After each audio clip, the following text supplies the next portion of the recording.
नरेश म्हस्के सध्या आपल्याबरोबर जोडले गेले, त्यांच्याकडून आपण आणखी माहिती जाणून घेऊया, प्रतिक्रिया जाणून घेऊया।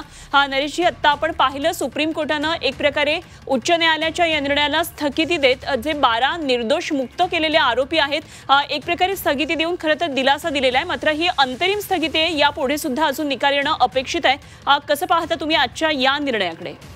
मी राज्य शासनाचे आणि आपले माननीय मुख्यमंत्री देवेंद्र फडणवीस साहेब, दोन्ही उपमुख्यमंत्री अजितदादा पवार आणि एकनाथ शिंदे साहेब यांचे खास करून आभार मानेन की तात्काळ राज्य शासनाने निर्णय घेतला आणि सुप्रीम कोर्टामध्ये आपण धाव घेतली आणि जी अंतरिम स्थगिती जी मिळालेली आहे की ज्या निर्णयाला, तो निर्णय मला तरी वाटतं ज्या पद्धतीमध्ये राज्य सरकारने भूमिका घेतलेली आहे की जरी अंतरिम स्थगिती असेल तरी पुढे ती कायमची स्थगिती मिळेल अशी मला अपेक्षा आहे।